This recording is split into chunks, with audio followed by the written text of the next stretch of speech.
Og sagan hún fjallar þennan strák sem þið sjáu þarna, en hann hét Jósef. Og það segir í Biblíunni að hann hafi verið mjög myndarlegur, hann var í raun og veru fallegur og hann var mjög vel vaxinn. Og þessi mynd sem þið sjáu hérna, sem gæti nú verið aðeins skýrari, hún er máluð af aðventista sem hét Andersen. Mjög flottur málari. Hann málaði margar myndir. En Jósef, hann var einn af 12 bræðrum. Og hann átti eina systir sem hét Dína. Og því miður að þá var það stundum þannig að Dína fór að heiman til þess að vera með öðrum krökkum sem ekki hegðuðu sig vel. Og það fór þessna mjög illa fyrir Dínu. En hann, Jakob gamli, hann átti 2 sonu, annar þeirra ég er ekki búinn að breyta myndinni. Nei, svona já. Þarna er Jósef með strákana sína 12 og þarna sjáum við Dínu sem er því miður í vondum félagsskap. Og það kom svolítið fyrir hana sem ég ætla ekki að tala en henni leið ofboðslega illa því að það komið svo illa fram við hana. En þarna er hann Jósef gamli, Jakob ætlaði ég nú að segja, og Jósef er í kyrtli sem er í mörgum litum. Og litli strákurinn þarna er albróðir Jósefs og heitir Benjamin. En það sem að Jakob gerði, það var að búa til ofsalega fallega föt handa honum Jósef og bara handa honum. Og þannig var að hann hélt upp á Jósef meira en alla hina strákana. Og það er eitthvað sem maður á ekki að gera. Og svo er það að Jósef dreymir 2 drauma. Og hann segir pappa sínum og strákunum frá þessum draumum. Og þannig er að hann dreymir svona kordknippi og eitt þeirra stendur upprétt en hinn beygja sig. Og bræðurnir þeir skilja alveg hvað Jósef er að segja. Og segja við hann, heldur þú, Jósef, að þú munir ráða yfir okkur og að við munum krjúpa fyrir þér. Það mun aldrei gerast. Og þeir urðu svo reiðir út í Jósef að þeir eiginlega voru farnir að hugsa að drepa hann. Og svo er það Jósef dreymir annan draum. Og hann sér að 11 stjörnur og tunglið og sólin hneigja sig fyrir honum. Og pappans verður meira að segja mjög reiður og segir, heldur þú, Jósef, að ég sem er pabbi þinn, mamma þín er enda dáin og að bræður þínir munu koma og beygja sig fyrir þér og þú munir ráða yfir okkur. Það mun aldrei gerast. En pappans, hann geymdi þetta í hjarta sér og hugsaði málið. En hér er pappans að gefa honum kyrtilinn í mörgum litum. Og hann hefur örugglega verið miklu fallegri heldur en á þessari teiknimynd hérna.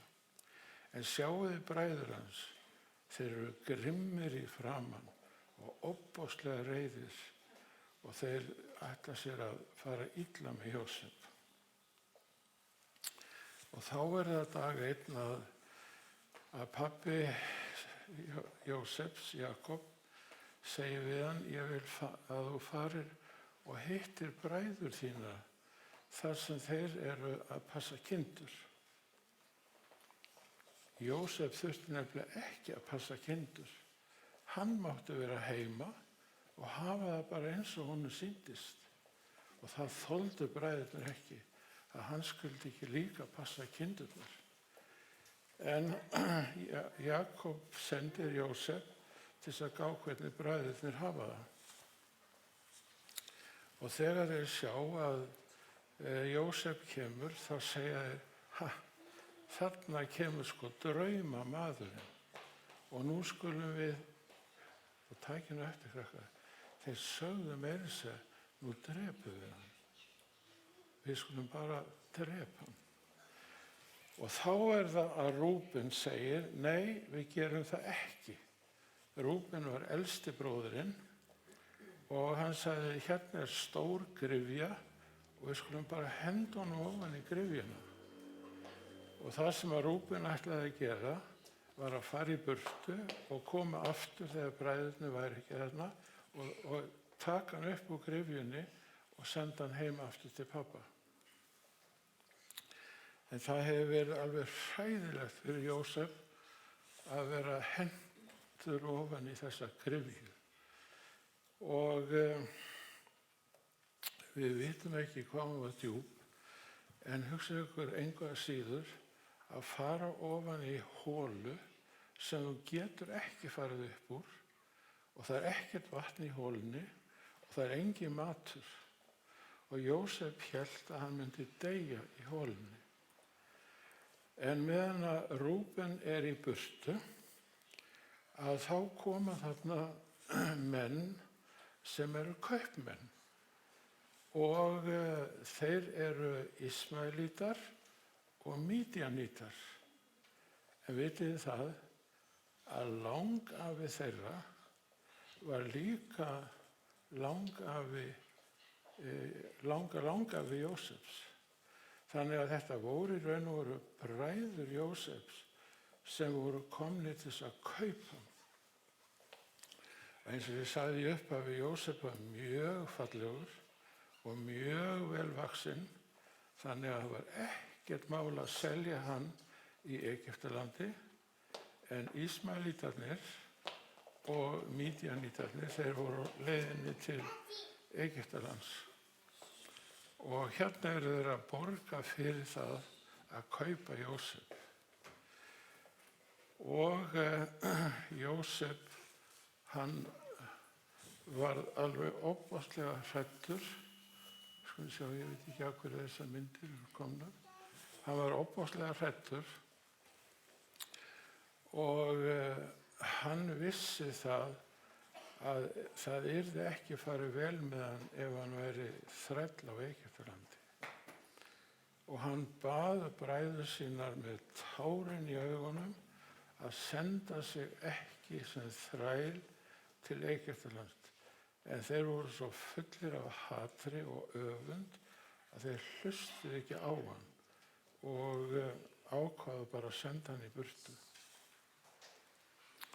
Og svo tóku þau kistilinn hans Jósefs og settu fullt af blóði í kistilinn.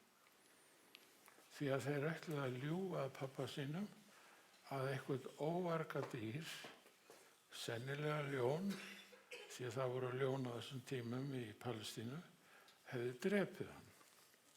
Þannig að ofan á allt annað þá ákváðu þeir að ljúga að pabba sínum.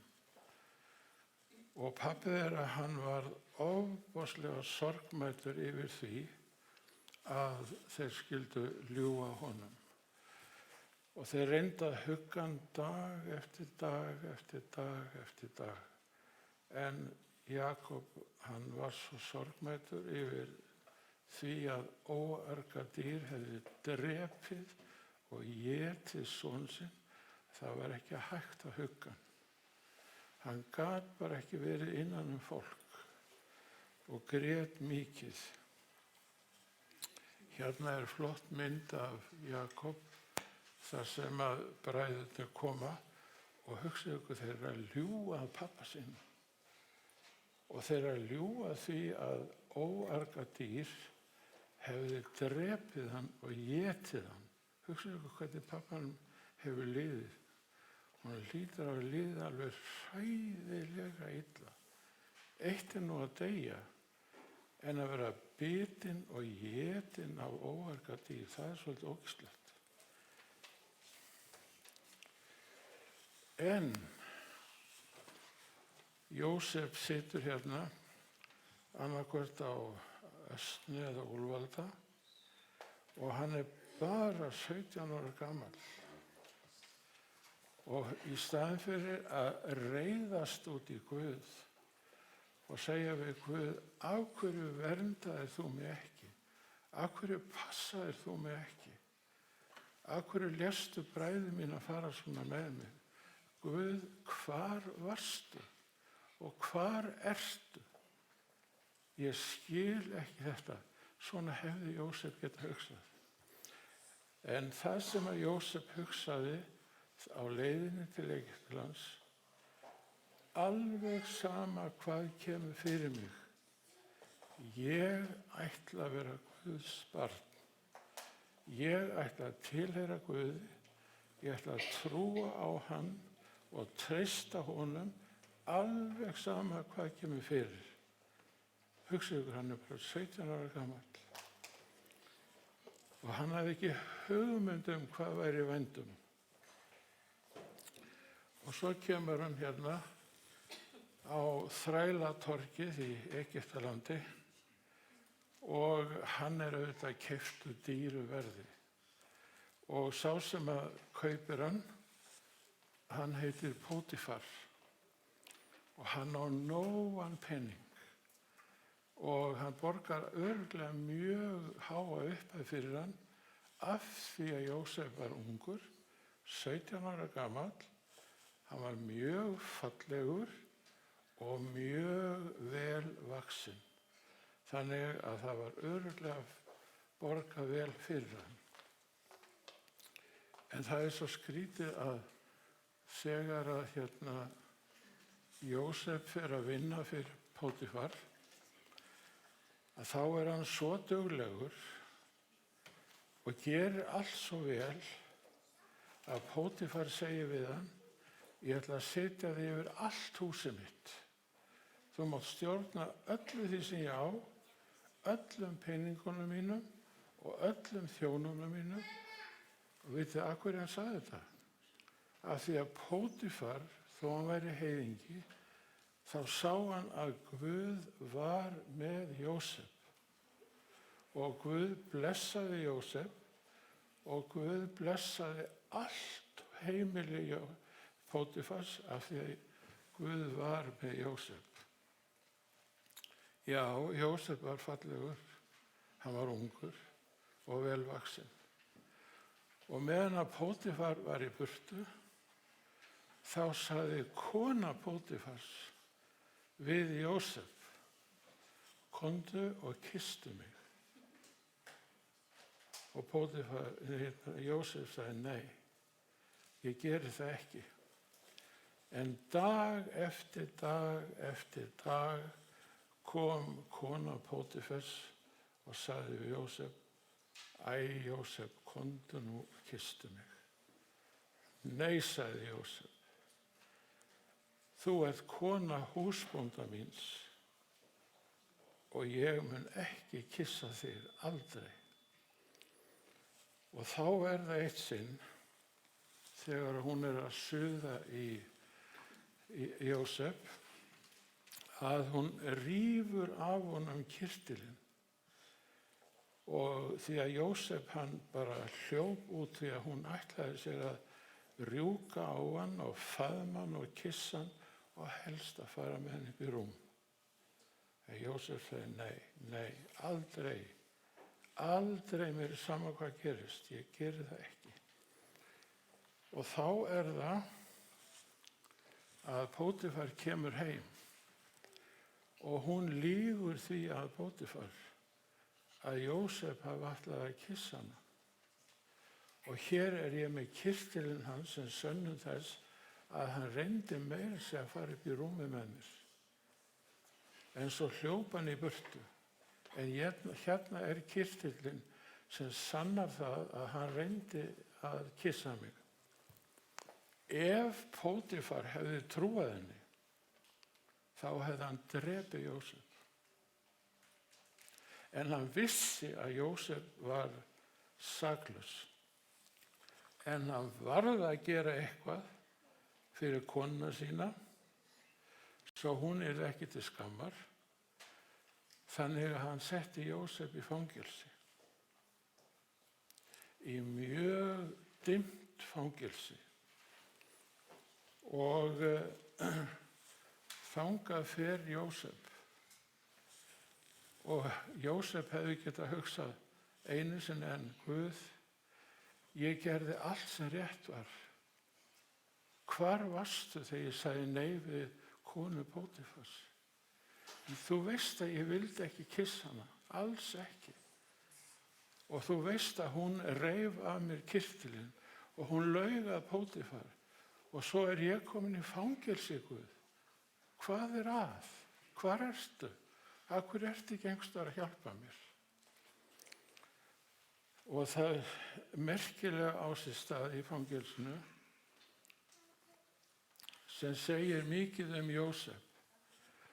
Yfir fangavörðurinn, hann setur Jósef yfir allt fangelsið.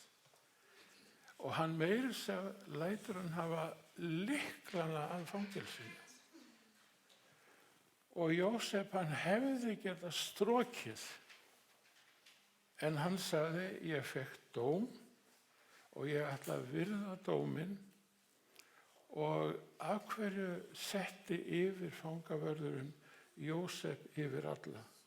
Jú, hann sá að Jósef var góður og réttlátur og trúfastur og það væri hægt að treysta honum fullkomlega. Hafði getað strúkið? Nei, sagði hann, ég ætla ekki að strúka. Og þá það að tveir fangar, einn sem færði konungnum allt sem hann þurfti að drekka og hinn var bakari og bakaði allt sem höllin konungurinn þurfti á að halda. Og þessa tvo dreymir sitt hvort drauminn. Og þeir eru mjög órólegir og Jósef sér hvað þeir eru órólegir og spyr þá hvað að? Og þá það að þeir segja Jósef draumana og annar draumurinn þannig að sá sem kom með drykkina til Farós, hann sér víntré og það eru 3 greinar á því og fullt af vínberjum og hann að kreista vínberin í bikarinn handa konungnum. Bakarinn með 3 körfur á höfðinu og alls konar eiginlega hálfgert drasl í efstu körfunni. Og Jósef segir, greinarnar 3 og körfurnar 3 merkja það að eftir 3 daga munu þið hitta konunginn. Og þú sem hefur fært konungnum að drekka, þú mun aftur fá embætti þitt. En þú sem ert með dreymdir körfurnar, því miður kóngurinn mun taka þig af lífi af því að þú komst með eitthvað sem hefði getað kannski drepið konunginn. Og það verður að taka í þig fyrir það. Og þetta gerðist. Og þá segir Jósef við þann sem kom með drykkina til konungsins, viltu segja konungnum frá mér og að ég sé saklaus í fangelsinu svo að ég geti losnað héðan. En það líða 2 ár án þess að sá sem að kom með drykkina til konungs segir frá Jósef. Og hann gerir það vegna þess að Faraó sem var konungur, hann dreymir 2 drauma og báðir draumarnir merkja það sama. Honum finnst hann standa við stóra ána sem heitir Níl og hann sér 7 feitar kýr ánni og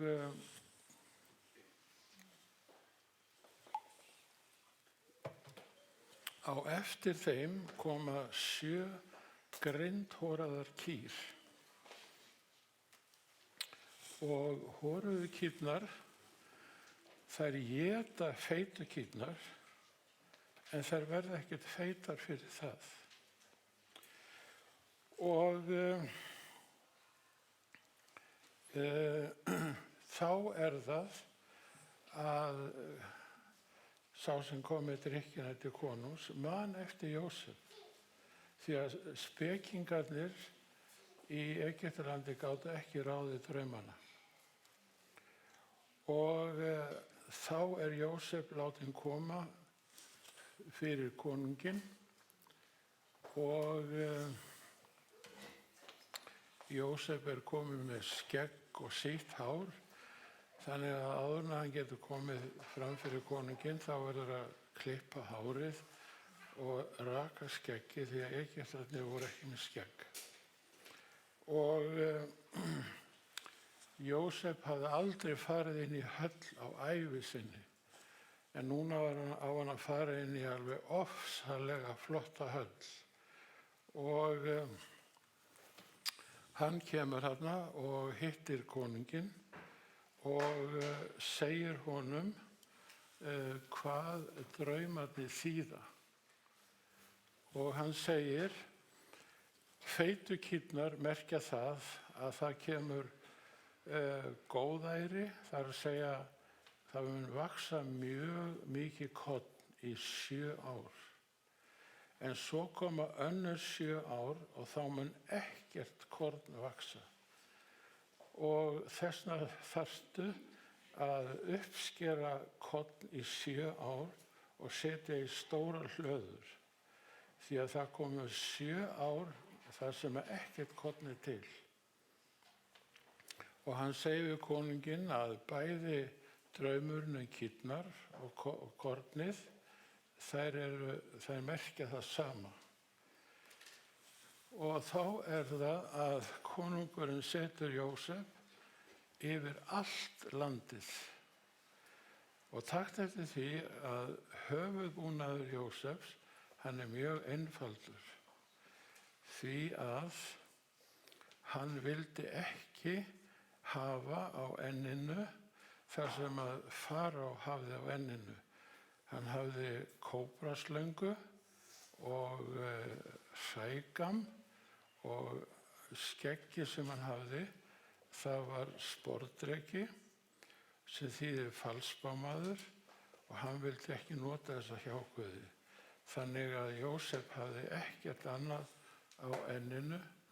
Hérna Faraó, Tútankamon, hann dó ungur í hernaði, en hann með kóbraströnguna og gamminn og svo sérðu skeggið, þetta gerviskegg sem lítur út eins og hali á sporðdreka. En Jósef, hann vildi ekki hafa þessa hjáguði, en hann fékk rosalega flott föt. Og svo var farið með Jósef alla borgina og Egyptaland og allir hrópuðu heillaorð til Jósefs. Og hann var settur yfir allt Egyptaland og hérna sjáum við mjög sennilega alvöru mynd af Jósef og konunni hans sem hét Asenath. Og Jósef hann fékk nýtt nafn, hann var kallaður Safenat Panea, sem merkir sá sem getur upplýst leynda hluti. Sumir vilja meina að það þýði frelsari heimsins. Hvoru tveggja getur verið alveg hárrétt, en hann giftist konu sem var dóttir prests. Og hvort að musterið í Ón leit svona út, það veit enginn, því að það eru bara rústir einar. En í 7 ár spratt mikið korn út allt Egyptaland og fólkið það safnaði korninu saman í hlöður og Jósef hann fylgdist með öllu. Þannig að það risu margar hlöður og þær voru allar fullar af korni.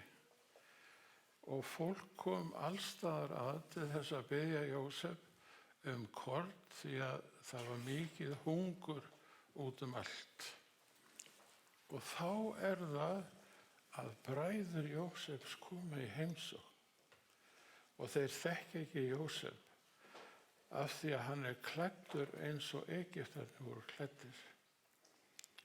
Og Jósef mjög harður við þá þegar hann sér þá og segir við þá, þið eru sko ekki komnir til þess að kaupa korn. Ég veit hvað þið eru komnir til þess að gera. Þið ætlið að njósna landið og gá hvar hægt að ráðast inn í landið. Þið eru sko engir fátæklingar sem eða það að þið eigið ekkert korn, það ekki þess að þið eru komnir til þess að njósna. Og þeir sögðu nei, við erum ekki komin til þess að njósna. Og þá það að Jósef selur þeim korn. En hann segir við þá, faðir ykkar lifandi? Já, segja þeir. En yngsti bróðir ykkar, hann líka lifandi? Þeir eiginlega urðu svolítið hissa, hvernig veit hann að við erum einhvern yngsta bróðir? En þeir föttuðu ekki neitt. Og Jósef segir við þá, þegar þið komið aftur og kaupa korn, þá verðið þið að hafa bróðir ykkar með ykkur. Og þeir sögðu það ekki hægt. Ef að við komum með hann og það kemur eitthvað fyrir hann, þá mun faðir okkar bara deyja úr sorg. En Júda gat talið fyrir föður sínum þannig að pabbi leyfði Benjamín að fara með. Jósef þekkti hann, en Benjamín vissi ekkert hver hann var. Og vitið þið hvað gerist núna? Silfrið sem þeir notuðu þess að borga fyrir kornið var allt sett í sekkina með korninu. Og silfurbikarinn, og silfurbikarinn sem að Jósef drakk úr.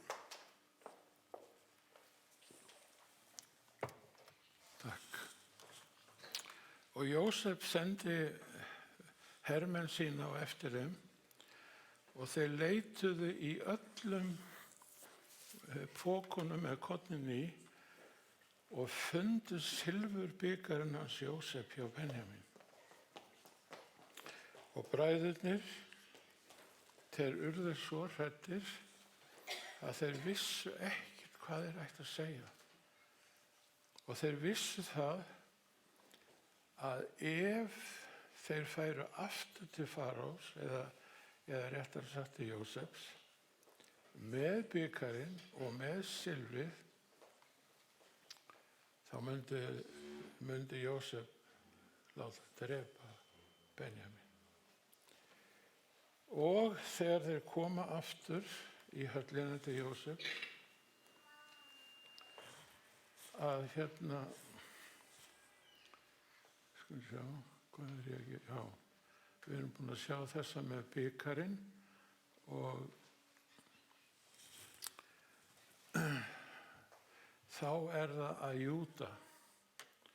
Júda var rosalega flottur bróðir. Hann gerði margt vitlaust, en vitið það að það sem að Júdas kunni alltaf að gera þegar hann var búinn að gera einhverja vitleysu, að það var að segja fyrirgefðu. Og hér það að Júdas segir við Jósef, á þess að vita þetta segir Jósef, taktu mig, ég skal verða þræll þinn og ef þú vilt þá máttu taka mig af lífi. En Benjamín verður að fá að fara heim. Annars deyr pabbi úr sorg. Hugsaðu ykkur hvað eru breyttir. Einu sinni ætlaði að drepa hann. Rúben ætlaði að bjarga honum. Og Símon var settur í fangelsi í langan tíma til þess að geyma hann sem tryggingu. Og hér segir Júda, þú mátt ekki snerta Benjamín. Hann elskaður af föður mínum, þú mátt gera mig að þræli, þú mátt taka líf mitt ef þú vilt, en Benjamín verður að fá að fara heim. Hugsaðu hvað eru breyttir. Frá því að hata, þá elska þeir. Og þeir elska litla bróður sinn svo mikið að þeir eru tilbúnir að deyja í hans stað. Þvílík breyting og þvílíkt hugarfar. Og þegar Jósef búinn að heyra þessa ræðu,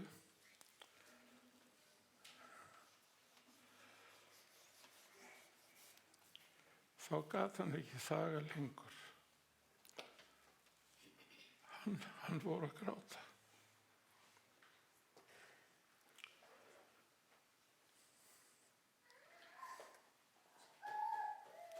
Og sagði við strákana, ég Jósef.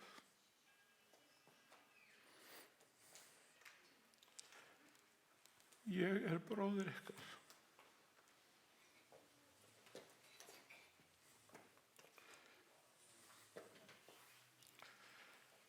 Og þeir féllust í faðma.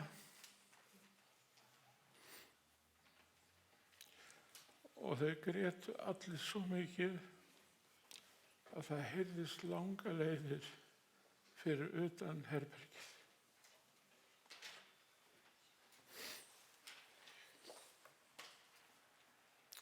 Og þeir eru hræddir að Jósef myndi hegna sín á þeim. En það var ekkert svoleiðis í huga Jósefs. Og hann faðmaði sérstaklega Benjamín að sér, því að Benjamín var albróðir hans. Hinir voru hálfbræður. Og hér falleg mynd, hún svolítið óskýr, en hún mjög falleg. Þar sem að Jósef að faðma Benjamín að sér. Og Jósef segir við þá, flýttu ykkur nú heim til pappa og segið honum alla söguna. Segið honum að ég sé á lífi, að hann megi koma með allan hópinn til Egyptalands og búa þar, fá nóg af korni, fyrir fjölskylduna, fyrir asnana, fyrir úlfaldana og fyrir kindurnar og fyrir kýrnar. Segðu honum að hann skuli fá að eiga heima í frjósamasta héraði alls Egyptalands. Jakob, hann trúði ekki til að byrja með að strákarnir segðu satt, því að þeir höfðu einu sinni logið að honum.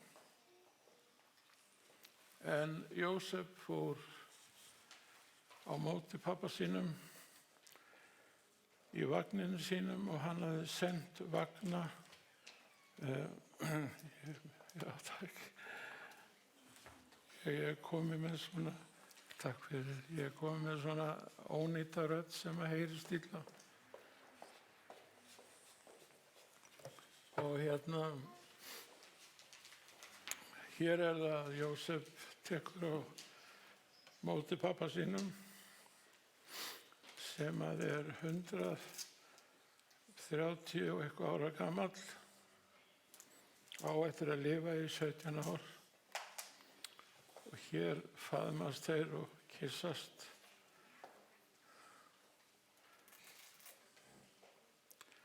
Og það er allir sem gráta af gleði. Það er ekki hægt annað. Og öll fjölskyldan kemur.